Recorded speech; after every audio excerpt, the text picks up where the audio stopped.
Good morning class welcome to MCSA classes. आज के আমরা পরবর্তী ভিডিও নিয়ে আসছি। সেই ভিডিওটা হচ্ছে ভারতের সংবিধানের গণপরিষদের গণপরিষদ যে গণপরিষদ আমাদের সংবিধান তৈরি করেছে সেই গণপরিষদের। তো আশা করছি এই ভিডিওটা তোমাদের ভালো লাগবে।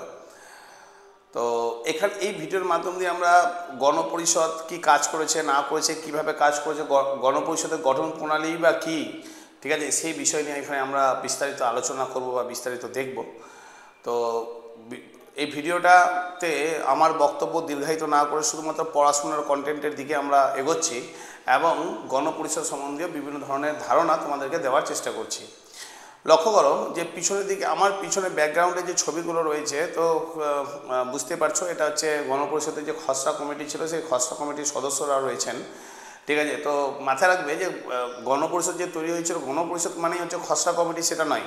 খসড়া কমিটি মানে হচ্ছে কি স্যার, সে বিভিন্ন ধরনের খসড়াকে একত্রিত করে একটা পূর্ণাঙ্গ সংবিধান রূপ দেওয়ার চেষ্টা করেছিল যে কমিটি, তার নাম হচ্ছে খসড়া কমিটি। কিন্তু খসড়া কমিটি একটা সেন্ট্রালাইজভাবে কাজ করেছিল, সংবিধান রূপ দিয়েছিল কিন্তু গণপরিষদের সম্পূর্ণ দল, অর্থাৎ তোমার হচ্ছে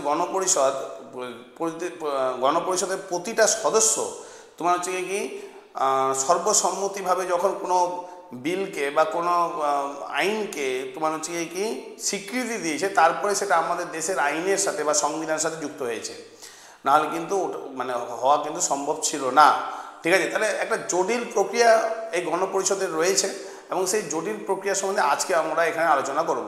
তো আজকে আমাদের টপিক যেটা রয়েছে সেটা হচ্ছে কি ভারতবর্ষের গণপরিষদ। তো ভারতবর্ষের গণপরিষদকে ইংরেজিতে কী বলা হয়? কনস্টিটিউশন, তো হচ্ছে অ্যাসেম্বলি অফ ইন্ডিয়া, মানে এক কথায় আমরা নর্মালি যেটা বলে থাকি যে কনস্টিটিউশনাল অ্যাসেম্বলি। তো এই কনস্টিটিউশনাল অ্যাসেম্বলিকে বাংলায় বলা হচ্ছে কি স্যার, ভারতের গণপরিষদ, ঠিক আছে।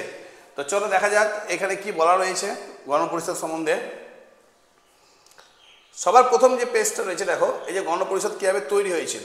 মনে করো তোমরা যদি আমার আগের ভিডিও দেখো তাহলে বুঝতে পারবে আমি অলরেডি তোমাদেরকে ক্যাবিনেট মিশন পড়াতে গিয়ে কিন্তু আমি গণপরিষদ সম্বন্ধে বলে দিয়েছি, ঠিক আছে।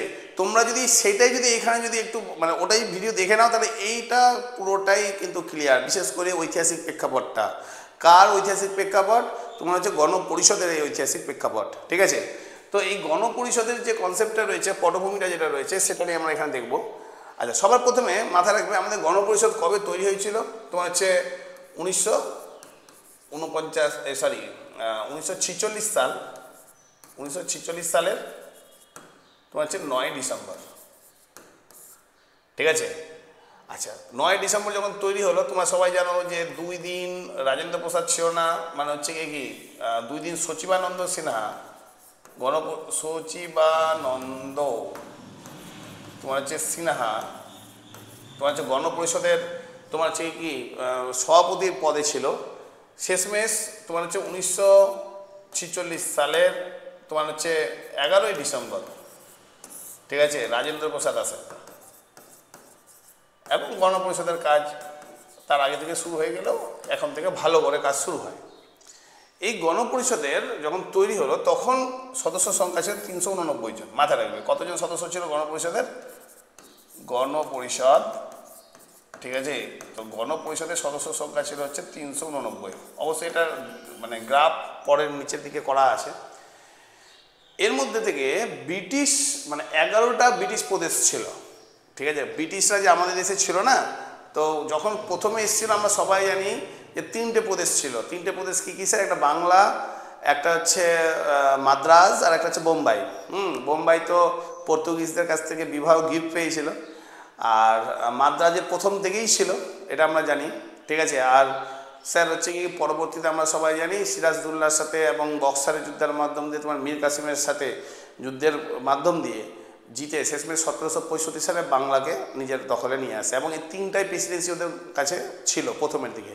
কিন্তু যখন আমাদের দেশ ছেড়ে ওরা যাচ্ছে অর্থাৎ 1947 সালের দিকে, তখন ওদের কিন্তু 11টা তোমার হচ্ছে কি প্রেসিডেন্সি ছিল, 11টা প্রদেশ, ঠিক আছে। তো সেই 11টা প্রদেশ থেকে টোটাল সদস্য সংখ্যা ছিল কত? তোমার হচ্ছে 292টা, ঠিক আছে। 11টা প্রদেশ থেকে 292। তো 292 কটা থেকে? 11টা প্রদেশ থেকে। 11টা ঠিক আছে। আচ্ছা, এর মধ্যে থেকে এই যে মানে 292 আছে, এর মধ্যে থেকে মুসলিমদের জন্য ছিল হচ্ছে 78টা, শিখদের জন্য ছিল হচ্ছে 4টা, আর সাধারণের জন্য ছিল হচ্ছে কটা, তোমার হচ্ছে 210টা। তুমি যদি এটাকে গুনতি করো তো 210 হচ্ছে সাধারণ, মুসলিমদের জন্য হচ্ছে 78, আর শিখদের জন্য হচ্ছে 4। ঠিক আছে। তো যদি এটাকে টোটাল করো, লক্ষ্য করো, তাহলে হচ্ছে 8 4 12 2 নাকি, আর 7 1 8 আর 1 9 আর 2, অর্থাৎ 210 78 4। ঠিক আছে। আচ্ছা, এবার এটা হচ্ছে 292। এরপর হচ্ছে রাজ্যগুলো যেগুলো ছিল, মানে হচ্ছে এগুলো প্রিন্সলি স্টেট ছিল। আমরা সবাই জানি 500 তোমার হচ্ছে 52টা প্রিন্সলি স্টেট ছিল, এবং এগুলো থেকে অনেকে ছোট ছিল, অনেকে বড় ছিল। তো ছোট বড় মিলিয়ে সব মিলিয়ে 93টা প্রিন্সলি স্টেটের জন্য তোমার হচ্ছে আসন বরাদ্দ ছিল, 93টা।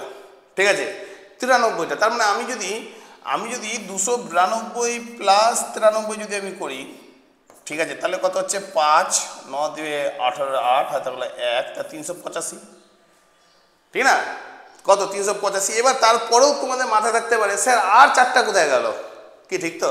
তো 4টা তোমাদেরকে মাথায় রাখতে হবে যে ব্রিটিশ অধ্যুষিত 4টা হচ্ছে সেন্ট্রাল প্রেসিডেন্সি ছিল, মানে অর্থাৎ শহর ছিল। তো সেই 4টা শহরের জন্য আলাদা আলাদা করে 4টা সংরক্ষণ ছিল। ঠিক আছে। তো 4টা হচ্ছে কি তোমার হচ্ছে নগরগুলোর জন্য স্যার, তোমার হচ্ছে প্রিন্সলি স্টেটের জন্য কত 93টা, আর সাধারণের জন্য কত 210টা, 78টা হচ্ছে কোথা থেকে তোমার হচ্ছে মুসলিম লীগের জন্য, 4টা কার জন্য তোমার হচ্ছে শিখদের জন্য। এই নিয়ে টোটাল কত 389। ঠিক আছে, এই নিয়ে টোটাল 389। ক্লিয়ার? আশা করি বোঝাতে পেরেছি। সব থেকে আসন বেশি ছিল যে জায়গায়, উত্তরপ্রদেশ এবং তোমার হচ্ছে বাংলা। উত্তরপ্রদেশ থেকে 47টা আসন ছিল, তো বাংলা থেকে 27টা।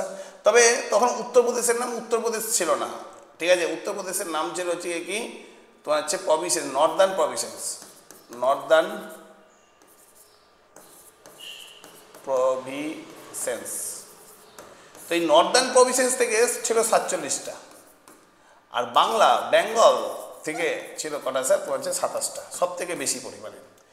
আচ্ছা, মুসলিমদের তোমার হচ্ছে 78টা যে ছিল, এই যে 78টা, তো এই 78টার মধ্যে থেকে তোমার হচ্ছে মানে বেশি প্রতিনিধি কোথা থেকে ছিল, এই বাংলা থেকে ছিল, এই 78টা থেকে। তাহলে বাংলা থেকে যদি তোমার হচ্ছে কটা প্রতিনিধি ছিল, 33টা প্রতিনিধি ছিল বাংলা থেকে। ঠিক আছে, আর অন্যান্য প্রদেশগুলো যে রয়েছে সেই প্রদেশগুলো থেকে আরও ছিল, কিন্তু সব থেকে বেশি ছিল হচ্ছে আমাদের বাংলা থেকে। বাংলা বলতে আজকে যেটা পূর্ব বাংলা হয়ে গেছে, অর্থাৎ বাংলাদেশ হয়ে গেছে। ঠিক আছে। আচ্ছা, মোট 292টি আসনের মধ্যে বাংলার আসন সংখ্যা ছিল হচ্ছে 60টা। এবার তোমাদের মনে থাকতে পারে যে স্যার বাংলাকে এত ফোকাস কেন? কারণ আমরা পশ্চিমবঙ্গে রয়েছি, আমরা সেখানকার সিভিল সার্ভিসের জন্য এই ভিডিওগুলো করছি, বা এখানকার রাজ্যের ছাত্রদের জন্যই করছি বলে বাংলাকে গুরুত্ব দেওয়াটা হয়েছে বেশি। ঠিক আছে। তো বাংলা থেকে মোট সব মিলিয়ে যদি দেখা যায় যে 389টার মধ্যে শুধু বাংলা থেকেই কটা স্যার, তোমার হচ্ছে 60টা। ঠিক আছে। তা আশা করি তোমাদেরকে ভালো লেগেছে এটা। তাহলে এই যে পরিস্থিতি, এই পরিস্থিতির উপরে পরিপ্রেক্ষিতে তাহলে আমরা কি বুঝলাম, যে গণপরিষদে যে 389টা ছিল, তাহলে হিন্দু বলে কিন্তু কোনো কিছু ছিল না, ওটা সাধারণ নামই ছিল। হ্যাঁ, এটা মানতে হবে যে বেশিরভাগটাই হিন্দু থেকে ছিল, কিন্তু মুসলিম এবং শিখদের জন্য কিন্তু নির্দিষ্ট সংরক্ষিতই ছিল। ঠিক আছে, আশা করি তোমাদের বোঝাতে পেরেছি। নেক্সট পেজ, এখানে যেটা আলোচনা করলাম সেটাই সম্ভবত এখানে মানে একটা গ্রাফের মাধ্যমে দেওয়া রয়েছে। তো স্যার আশা করি বুঝতেই পারছো গ্রাফটা, এটা কত 389গুলোর মধ্যে এই যে এখানে লেখা আছে রাজ্যের প্রতিনিধি মানে হচ্ছে প্রিন্সলি স্টেট, এবং এই প্রিন্সলি স্টেটের কটা 552টা সদস্য ছিল, এর মধ্যে থেকে কটা পেয়ে গেছে 93টা। আর ব্রিটিশ অধ্যুষিত থেকে ছিল কত তোমার হচ্ছে 292।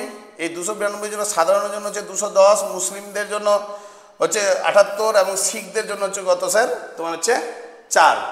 আর তোমাদের বলে দিই, এই যে আসন বিন্যাস হয়েছিল কোনো তোমার হচ্ছে কি রাজনৈতিক দল অনুযায়ী হয়নি, রাজনৈতিক দল অনুযায়ী হয়নি।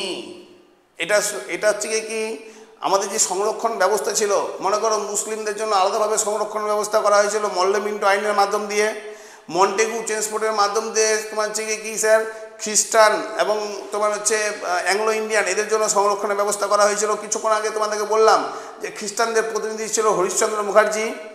আচ্ছা, তোমাদেরকে এটাও বললাম যে অ্যাংলো ইন্ডিয়ানের জন্য সংবিধানের পরবর্তীতে সংরক্ষণ করা হয়েছিল। তার মানে কি এই সংরক্ষণ ব্যবস্থাগুলো ব্রিটিশ যুগ থেকে চলে আসছে, ঠিক আছে। তো তো মাথায় রাখবে যে এইভাবে তাহলে হচ্ছে কোনো রাজনৈতিক দলের বেসিসে সংরক্ষণ হয়নি, জাতিগত তোমার হচ্ছে সম্প্রদায়গতভাবে কিন্তু হয়েছে।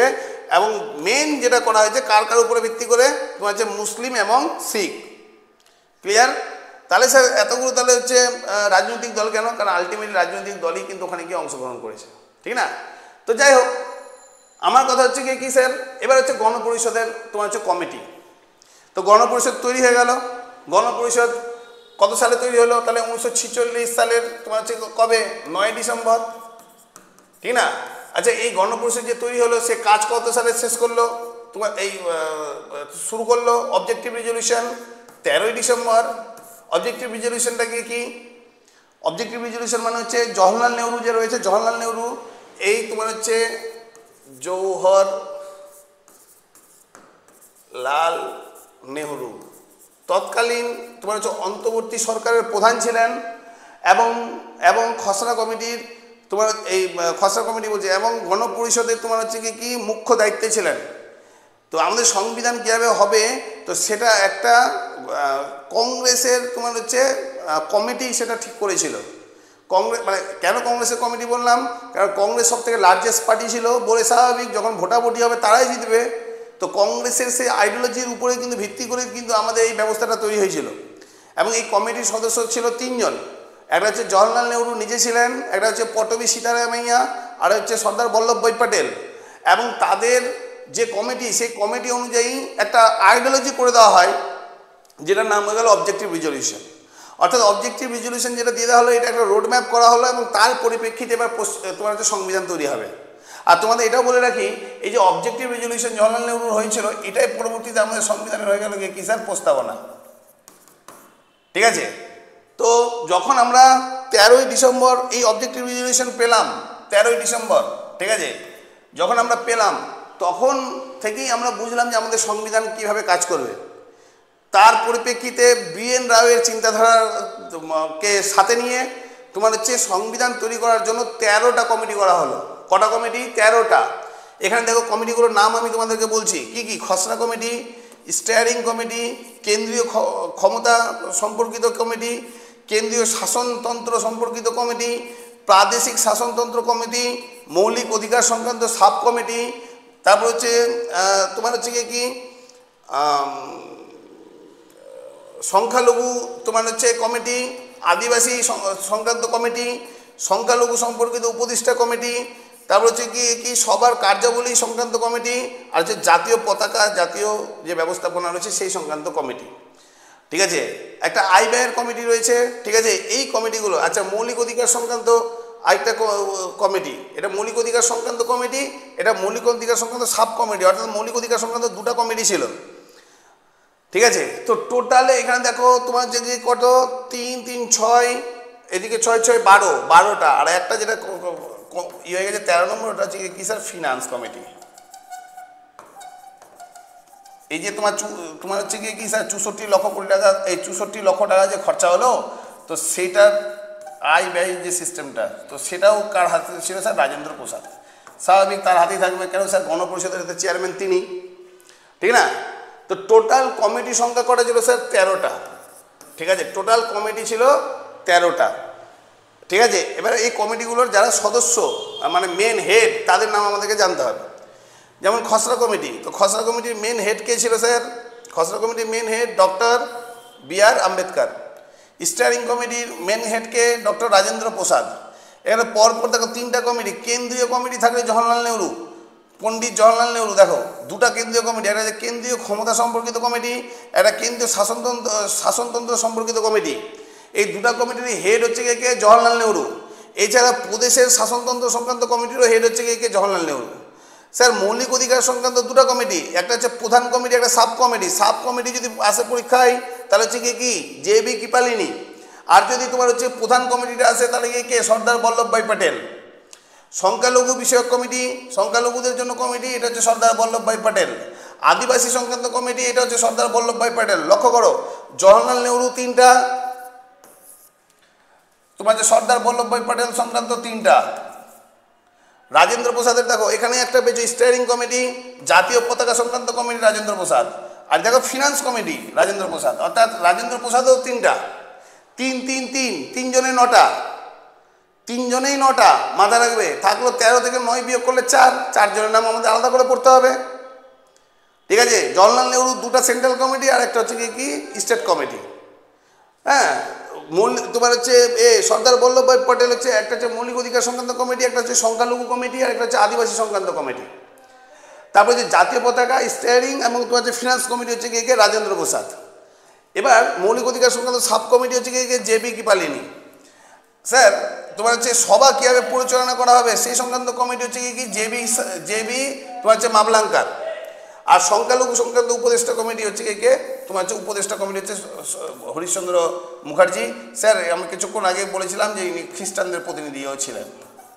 তাই সংখ্যালঘু মানেই যে ইসলাম মুসলিম সেটা নয়, সংখ্যালঘু কিন্তু আমাদের দেশে আরও রয়েছে, ঠিক আছে। তাদের মধ্যে থেকে প্রতিনিধি হিসাবে কাকে করা হলো, তোমার হচ্ছে হরিশচন্দ্র মুখার্জিকে করা হয়েছিল, ঠিক আছে। তো এই হলো টোটালে কমিটি। টোটাল কমিটি করা তৈরি ছিল 13টা। এই কমিটিগুলোর উদ্দেশ্য গিয়ে কী ছিল, একটা পূর্ণাঙ্গ সংবিধানকে কীভাবে তৈরি করা যায় তার ব্যবস্থাপনা করা, ক্লিয়ার। তো সেই উদ্দেশ্যে 1946 সালের 9 ডিসেম্বর দিল্লির টাউন হলে, এটাও আসে পরীক্ষায়, দিল্লির টাউন হলে তোমার হচ্ছে প্রথম বৈঠক বসে, এবং প্রথম যিনি চেয়ারম্যান ছিলেন অস্থায়ীভাবে সচিবানন্দ সিনহা, পরবর্তীতে যিনি হলেন তার নাম হচ্ছে রাজেন্দ্র প্রসাদ। এবং তোমার হচ্ছে এরাই তোমার হচ্ছে এই 13টা কমিটিকে কীভাবে পরিচালনা করে। আচ্ছা, এই কমিটি মানে কথাটাকে কি স্যার, কমিটি কথাটা মানে একজন হেড থাকবে, একজন হেড নাকি, আর বাদ বাকি স্যার অনেক ছোট অন্যজন সদস্য থাকবে না। অর্থাৎ এই কমিটির এখানে যে নামগুলো বললাম সবাই হচ্ছে হেড, ঠিক আছে। এই হেডগুলো ছাড়াও তাহলে আরও অন্যান্য ব্যক্তি ছিল। একটা উদাহরণ দিচ্ছি, যে কি ধরো যে এই যে খসড়া কমিটি, তো খসড়া কমিটিতে এখানে ডক্টর বি আর আম্বেদকর লেখা আছে, কিন্তু স্যার এই ডক্টর বি আর আম্বেদকর ছাড়াও আরও অনেকজন সদস্য ছিল, 7-8 জন সদস্য ছিল। ঠিক একইভাবে প্রতিটা কমিটির কিন্তু আলাদা আলাদা সদস্য ছিল। ইনারা শুধুমাত্র হেড ছিলেন, ঠিক আছে। তাহলে গড়ে যদি আমি ধরলাম 7-8 জন করে যদি সদস্য থাকে, তার মানে প্রায় এখানেও প্রায় এই 389-এর মধ্যে প্রায় তোমার হচ্ছে 100-150 জন তো এইগুলো কমিটিতে কাজই করছিল। তাহলে ভাবো ভিতর কতটা পরিশ্রম করতে হয়েছে, ঠিক আছে। আবার ভাবো এই কমিটিগুলোকে যাকে যে দায়িত্বটা দিয়েছিল সেই দায়িত্ব অনুযায়ী নিজের কাজ করে খসড়া কমিটির কাছে সেটাকে প্রেরণ করা, one of the toughest challenge, ঠিক না। নেক্সট,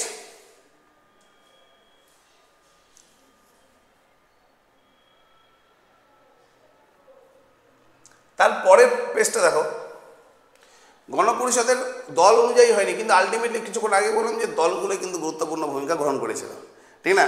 কেন স্যার, আলটিমেটলি রিপ্রেজেন্টেটিভ হিসাবে দলগুলো লোককে পাঠিয়েছিল যে যা তোরা যা, কারণ ভোটে জিতেছে প্রদেশ থেকে ওরাই এসেছিল দলের লোকগুলোই। কিন্তু আমি আবার বলছি দলের নামে কিন্তু গণপরিষদ তৈরি হয়নি, ঠিক আছে। তো দেখো গণপরিষদের দলগত সদস্য সংখ্যা অনুযায়ী দেখো, তাহলে দেখবে যে হচ্ছে জাতীয় কংগ্রেস থেকে কতজন সদস্য ছিল, 208 জন ছিল, ঠিক আছে। কৃষক পূজা পার্টি থেকে 1 জন ছিল, মুসলিম লীগ থেকে দেখো 73 জন ছিল, তপশিলি জাতি ফেডারেশন থেকে 1 জন, তারপর হচ্ছে ইউনিয়নিস্ট মুসলিম থেকে হচ্ছে 1 জন, শিখ থেকে হচ্ছে 1 জন, তারপর হচ্ছে কি তোমার হচ্ছে কি ইউনিলিস্ট তোমার হচ্ছে তপশিলি জাতি থেকে 1 জন, কমিউনিস্ট পার্টি থেকে 1 জন, আর নির্দল পার্টি থেকে 8 জন। যদি এটিকে টোটাল করো তাহলে কত হচ্ছে, তোমার হচ্ছে টোটালে দেখো 208 1 73, তাহলে এদিকে হচ্ছে 1 1 2 3 4 5 8 5 13, তাহলে হচ্ছে 8 আর 1 9 10 11 12 13 14 15, হ্যাঁ, তারপরে হচ্ছে 8 285। আচ্ছা, এই যে 285 যে হিসাবটা আসলো সম্ভবত 285 আসছে, একটু দাঁড়াও দেখে নিতে বল। 8 1 9 10 11 12 13 14, 13 কে 14, 14 আর 73, 208, ঠিক আছে। 8 একে 9, 9 6, 9 15 5, দেখলো 1 7 আর 8 একে 9, ও 295। আচ্ছা, লাস্ট পর্যন্ত 296 জন সদস্য আমরা জানি হিসাব। যাই হোক, আমি এখানে আর যাচ্ছি না। আমি টোটালি এখানে চলে আসলাম যে গণপরিষদের সদস্যের দলগত সংখ্যা। স্যার দলগতটা কেন ভাই, তার পিছনে কারণ কি? ঠিক আছে, একটু দেখো, এর সাথে যদি আমরা 93-কে করি,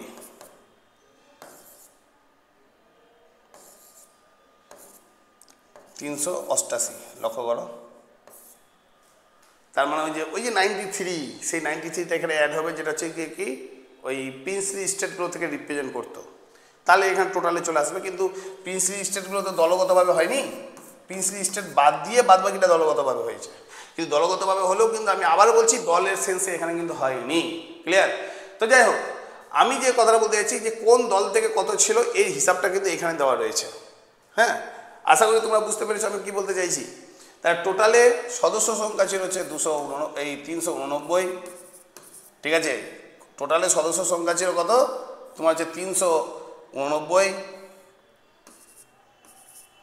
এই 389-এর মধ্যে 206, এই 208, 73 আর ছোট ছোট দেখো 1 1 2 3 4 5 6 আর 14টা এক্সট্রা, ঠিক না? আর এর সাথে তুমি যদি 93 যোগ করো তাহলে হচ্ছে 388। ঠিক আছে, আশা করি টোটাল সদস্য সংখ্যা কতজন ছিল? 389। তাহলে এই হলো গণপরিষদের দল অনুযায়ী ভাগ। Next page. আচ্ছা, যখন গণপরিষদ তৈরি হয়েছিল সেই সময় আমাদের স্বাধীন ভারতের প্রথম মানে হচ্ছে মন্ত্রিসভাও কিন্তু তৈরি হয়েছিল, আমরা সবাই জানি, ঠিক না? আচ্ছা, তোমাদেরকে বলে রাখি, এখানে কিন্তু দুটো মন্ত্রিসভা তৈরি হয়েছিল। হ্যাঁ, প্রথম যখন অন্তর্বর্তী সরকার তৈরি হয়েছিল 1946 সালে, তখন সেই সময় গিয়ে কি স্যার তোমার হচ্ছে মুসলিম লীগ যুক্ত ছিল, মুসলিম লীগ যুক্ত ছিল। আর আমি তোমাদেরকে বলেছিলাম যে কিভাবে মুসলিম লীগকে যুক্ত করতে তোমার হচ্ছে ভুলাভাই দেশাই অগ্রণী ভূমিকা নিয়েছিল।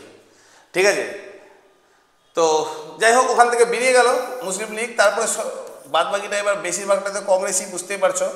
এবং তারা একটা মন্ত্রিসভা তৈরি করলো এবং এই মন্ত্রিসভার হেড যিনি থাকলেন তার নাম হচ্ছে জওহরলাল নেহরু।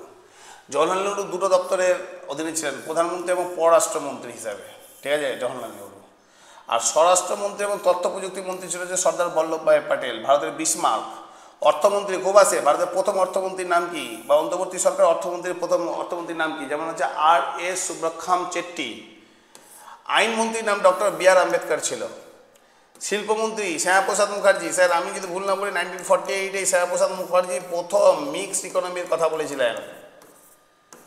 এখান থেকেই আমাদের ভারতবর্ষ কিন্তু হচ্ছে গিয়ে কি স্যার মিশ্র অর্থনীতির দেশ। খাদ্য এবং কৃষিমন্ত্রী ডক্টর রাজেন্দ্র প্রসাদ ছিলেন। তারপর গণপরিষদের যখন সদস্য হয়ে গেলেন, পরবর্তীতে রাষ্ট্রপতি হয়ে গেলেন। প্রতিরক্ষা মন্ত্রী যিনি ছিলেন তার নাম হচ্ছে সর্দার তোমার হচ্ছে বলদেব সিং। আসে পরীক্ষায় যে ভারতবর্ষের প্রথম প্রতিরক্ষা মন্ত্রীর নাম কি, তাই সর্দার বলদেব সিং। তারপর হচ্ছে বাণিজ্য মন্ত্রী যিনি ছিলেন তার নাম হচ্ছে তোমার হচ্ছে C.H. ভাবা। ভাবাকে তো চিনোই, ভাবা অটোমিক রিসার্চ সেন্টার। তো সেই C.H. ভাবা তিনি বিজ্ঞানীও ছিলেন। এমনকি ভারতবর্ষের পরমাণু বোমের মানে জনক যাকে বলা হয় তার নাম হচ্ছে C.H. ভাবা। ঠিক আছে, হোমিও ভাবা। প্রথম শিক্ষামন্ত্রী মৌলানা তোমার হচ্ছে আজাদ। মৌলানা আজাদকে মাথা রাখবে, তোমার হচ্ছে পশ্চিমবঙ্গ থেকে তোমার হচ্ছে রিপ্রেজেন্টেটিভ ছিল। পশ্চিমবঙ্গ থেকে রিপ্রেজেন্টেটিভ ছিল কোথায় স্যার? গণপরিষদে। এবং তিনি অন্তর্বর্তী সরকারের প্রথম শিক্ষামন্ত্রী ছিলেন। ঠিক আছে, স্বাস্থ্যমন্ত্রী প্রথম রাজকুমারী অমৃতকর। এই অমৃতকরের নাম মনে করো আমরা ভারতের তোমার যে ভারত ছাড় আন্দোলনের সময় পাই। তিনি দ্বিতীয় সারি কংগ্রেসের নেত্রী ছিলেন এবং পাঞ্জাব থেকে তিনি বিলং করতেন। তো তাকে স্বাস্থ্যমন্ত্রী করা হয়েছিল অন্তর্বর্তী সরকারে। শিক্ষা এবং চারুকলা মন্ত্রী যাকে করা হয়েছিল তার নাম চক্রবর্তী রাজা গোপালাচারী। এই গোপালাচারী আবার কি ছিল স্যার? গভর্নর জেনারেল ছিলেন। প্রথম ভারতীয় গভর্নর জেনারেল এবং শেষ ভারতীয় গভর্নর জেনারেল, ভারতবর্ষের শেষ গভর্নর জেনারেল সব হচ্ছে চক্রবর্তী রাজা গোপালাচারী। এবং স্বাধীনতার পরবর্তী সময়ে ইনি আবার পশ্চিমবঙ্গের কী হয়েছিলেন? পশ্চিমবঙ্গের তোমার হচ্ছে গভর্নর বা রাজ্যপাল। ঠিক আছে, রেলমন্ত্রী প্রথম রেলমন্ত্রীর নাম ছিল ডক্টর জন মাথাই। ঠিক আছে। আর প্রথম শ্রমমন্ত্রীর নাম জগজীবন রাম। এই জগজীবন রাম কিন্তু হচ্ছে গান্ধীজির খুব কাছের লোক ছিলেন, ঠিক আছে। তো আমার কথা হচ্ছে কি স্যার, এটা হচ্ছে প্রথম অন্তর্বর্তী সরকারের তোমার হচ্ছে কি তোমার হচ্ছে মন্ত্রিসভা বা স্বাধীন ভারতবর্ষের আমাদের দেশ যখন স্বাধীন হলো 1947 সালে, হ্যাঁ, মুসলিম লীগ যখন বেরিয়ে যাওয়ার পর দেশের প্রথম তোমার হচ্ছে মন্ত্রিসভা হচ্ছে এটাই। আশা করি বুঝাতে পেরেছি। নেক্সট, সম্ভবত লাস্ট স্লাইড। দেখো এখানে গিয়ে কী লেখা আছে তোমার হচ্ছে গণপরিষদ সংক্রান্ত অন্যান্য কথাগুলো। কি প্রথম গণপরিষদের কনসেপ্ট যিনি দিয়েছিলেন 1934 সালে মানবেন্দ্রনাথ রায়, এম.এন. রয়। আমরা জানি এই এম.এন. রয় হচ্ছে তোমার হচ্ছে কমিউনিস্ট পার্টি থেকে বিলং করতেন। পরবর্তীতে কংগ্রেসের তরফ থেকে 1935 সালে তোমার সর্বপ্রথম গণপরিষদের দাবি তোলা হয়, হ্যাঁ, এবং সেই দাবি গ্রহণ করা হয়েছিল জাতীয় কংগ্রেসের কবে 1940 সালে। যে সময় জাতীয় কংগ্রেস তোমার হচ্ছে 1940 সালে তোমার হচ্ছে গণপরিষদের দাবিকে নিজেদের সভাতে অ্যাকসেপ্ট করাচ্ছে, সেই সময় মুসলিম লীগ আবার আলাদা রাষ্ট্রের মানে নিজেদের অধিবেশনে আলাদা রাষ্ট্রের সম্বন্ধে মানে হচ্ছে দাবি তুলছে, কি ঠিক তো। পরবর্তীতে 1946 সালে ক্যাবিনেট মিশনের মাধ্যমে গণপরিষদ মান্যতা পেয়েছিল। অলরেডি আমরা আলোচনা করে নিয়েছি। ক্যাবিনেট মিশন যখন গণপরিষদ তৈরি করে সেই সময় মোট সদস্য সংখ্যা কত ছিল 389, আলোচনা করে নিয়েছি। তারপর হচ্ছে এই 389-এর মধ্যে দেখো গভর্নর শাসিত জায়গা থেকে ছিল হচ্ছে 292 জন। গভর্নর শাসিত মানে হচ্ছে ওই যে 11টা প্রদেশ থেকে যেগুলো গভর্নর রাজ প্রদেশে চালাতো, ঠিক না। আর এই 292-এর মধ্যে 210টা হচ্ছে সাধারণের জন্য, মুসলিমদের জন্য 78টা, শিখদের জন্য 4টা। দেখো আমি তোমাদেরকে বলেছিলাম না যে 4টা চিফ কমিশনার অঞ্চল ছিল, তখন নামগুলো আমি বলে নিই। এখানে দেখো নামগুলো লেখা আছে। ওই 4টা চিফ কমিশনার অঞ্চলের নাম কি? একটা হচ্ছে দিল্লি, একটা হচ্ছে আজমের, একটা হচ্ছে কি মারওয়ার দুর্গ, একটা হচ্ছে ব্রিটিশ বালুচিস্তান। এছাড়াও দেশীয় রাজ্যগুলো থেকে কতজন ছিল 93। তুমি যদি এগুলো টোটালটা করো তাহলে দেখবে টোটালে 389 চলে আসবে, ঠিক আছে। প্রথমের দিকে মুসলিম লীগ গণপরিষদে যোগ দিয়েছিল, কিন্তু 1947 সালে কবে দেখো গণপরিষদ ত্যাগ করে? 1947 সালের 16 জুলাই, ঠিক না, ত্যাগ করে দেয়। এবং ত্যাগ করার কারণে গণপরিষদের সদস্য সংখ্যা হলো কত 299 জন। তাহলে গণপরিষদ যখন মুসলিম লীগ ত্যাগ করে দিল, তারপরে কতজন সদস্য ছিল তাহলে গণপরিষদের? 299, ঠিক আছে। এবং 1946 সালের 9 ডিসেম্বর দিল্লি সংবিধান সভায় প্রথম গণপরিষদের অধিবেশন বসে এবং সচিবানন্দ তার চেয়ারম্যান। 2 দিন পর রাজেন্দ্র প্রসাদ সভাপতি হন এবং সহসভাপতি এই যে খ্রিস্টান থেকে বিলং করতো তোমার হচ্ছে হরেন্দ্র কুমার মুখার্জি বা হরিশচন্দ্র কুমার মুখার্জি, তো তিনি সহসভাপতি হন। এছাড়াও আরও সহসভাপতি হয়েছিল যার নাম হচ্ছে ভিটি কৃষ্ণমাচোয়ারি, আরেকজন তোমার হচ্ছে ছিল, তার 2 জন সহসভাপতি হয়েছিল। প্রথম অধিবেশনেই জওহরলাল নেহরু 13 ডিসেম্বর সংবিধানের আদর্শ নিয়ে অবজেক্টিভ রিজলিউশন পাস করান এবং এটাই পরবর্তীতে প্রস্তাবনা হয়। অলরেডি আমি তোমাদেরকে বলে দিয়েছি, মনে করো এই ভিডিওতেই বলেছি, ভিডিওটাকে একটু আগিয়ে নিয়ে নাও তাহলে বুঝতে পারবে। আচ্ছা, এই অবজেক্টিভ রিজলিউশন কংগ্রেসের ওয়ার্কিং কমিটি মান্যতা পেয়েছিল এবং আস্তে আস্তে গণপরিষদে মান্যতা বৃদ্ধি করার সাথে সাথে খসড়া কমিটির গুরুত্ব তোমার হচ্ছে বাড়তে থাকে, হ্যাঁ, বাড়তে শুরু করে এবং শেষমেশ সভাপতি তো মানে হিসাবে ডক্টর বি.আর. আম্বেদকর বড় ভূমিকা নিয়েছিলেন। মনে করো অলরেডি এই কথাগুলো সবগুলো তোমাদেরকে বলে দিয়েছি। তোমাদেরকে যেটা এখানে আমার বোঝানোর আছে একটু, সেটা হচ্ছে কি এই যে সবার মানে সদস্যগুলোকে এগুলো নিয়ে কনফিউজড হয়। তাহলে টোটাল যে সভা সেই টোটাল হচ্ছে তাহলে হচ্ছে 389 জন, ঠিক না। তার মধ্যে থেকে 292 জন তোমার হচ্ছে কি প্রদেশগুলো থেকে ছিল, আর হচ্ছে 93 জন ছিল হচ্ছে তোমার কোথা থেকে, তোমার হচ্ছে প্রিন্স লিস্টের থেকে, আর 4 জন ছিল হচ্ছে কমিশনার থেকে। এই 3টাকে যদি যোগ করো তাহলে দেখবে যে 389 আসে, ঠিক আছে। আর তোমার হচ্ছে 2টো ধর্মের মানুষকে স্পেশাল গুরুত্ব দেওয়া হয়েছিল এবং তাদের সংরক্ষণের ব্যবস্থা করা হয়েছিল। একটা মুসলিমদের 78টা ছিল, আর একটা হচ্ছে শিখদের 4টা ছিল। বাদবাকি আর কোনোটাই কিন্তু ধর্মের বেসিসে হয়নি। বাদবাকিটা সবই হচ্ছে কি অঞ্চল বেসিসে, প্রদেশ বেসিসে। যারা পরোক্ষ নির্বাচনের মাধ্যম দিয়ে ওই প্রদেশগুলো থেকে, ওই যে 11টা প্রদেশগুলো থেকে এসেছে তারাই শুধুমাত্র। এবার 11টা প্রদেশে বেশিরভাগগুলোতে কংগ্রেস ছিল, তো স্বাভাবিক সে কংগ্রেসের রিপ্রেজেন্টেটিভই এসেছিল। আর সেই কারণে কংগ্রেস নাম এখানে কোনো জায়গায় না থাকলেও শেষমেশ কি স্যার 208 জন কংগ্রেসেরই সদস্য। এবার ভাবো যে 389 জন সদস্যের মধ্যে যদি 200 এই তোমার হচ্ছে হয়ে গেল, মুসলিম লীগ চলে গেল এবং 299 জন থাকলো। এবার 299 জনের মধ্যে 208 জনই কংগ্রেসের, ঠিক আছে। তাহলে তুমি এবার ভেবে নাও যে তাহলে কি পরিস্থিতি। কংগ্রেস ছাড়া তার অন্য কোনো পলিটিক্যাল পার্টি ছিলই না যে সংবিধান তৈরি করবে। তাহলে এগিয়ে কি পুরো ব্যাপারটাই কংগ্রেসের ছিল। তাহলে স্যার অন্যান্য দলগুলো কি ভূমিকা ছিল? উচিত ছিল না, রাখাই উচিত ছিল না স্যার। এটা বললে তো হবে না যে রাখাই উচিত ছিল না, কিন্তু স্যার এটুকুটা মাথার উপর ওদেরও ভূমিকা ছিল। কীভাবে? দেখো, এই যে ইউনিয়ন মুসলিম, তারপর ইউনিয়নিস্ট মুসলিম, সিন্ধু অঞ্চলের মুসলিম, শিখদের জন্য আলাদা ছিল, নির্দল দলগুলোর জন্য 8টা ছিল। তো এরা কিছু না করলেও কিন্তু এদের কিন্তু গুরুত্ব ছিল। হয়তো ভোটিং পাস করার জন্য গুরুত্ব ছিল না, কিন্তু গুরুত্ব ছিল। কীভাবে? কারণ হচ্ছে আমাদের দেশের সংবিধান তৈরি করার জন্য যত কিছু করতে হয়েছে সব কিছুই হচ্ছে সর্বসম্মতিতে। অর্থাৎ এই বিরোধীগুলোর মধ্যে থেকে যদি একজনও বিরোধিতা করেছে তো সেটা কিন্তু আমাদের আইন হিসাবে কিন্তু তৈরি হয়নি। তার মানে কত গুরুত্বপূর্ণ, প্রতিটা রাজনৈতিক দলের যদি একক ব্যক্তিও থাকে গণপরিষদে তাকেও গুরুত্ব দেওয়া হয়েছে।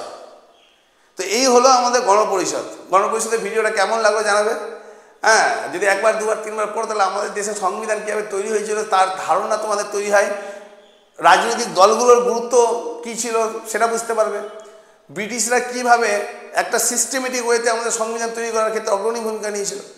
কংগ্রেস দল কীভাবে তার সংখ্যাগরিষ্ঠতার সুযোগ নিয়েছিল। ঠিক আছে, সেই প্রতিটা জিনিস তোমার হচ্ছে কি স্যার এই ভিডিওতে তুলে দেওয়া হলো। আশা করছি পরবর্তী ভিডিওর জন্য অপেক্ষা করবে। পরবর্তী ভিডিও অবশ্যই তাড়াতাড়ি খুব দ্রুত আসছে, এবং এই ভিডিওটা হচ্ছে কী সংক্রান্ত?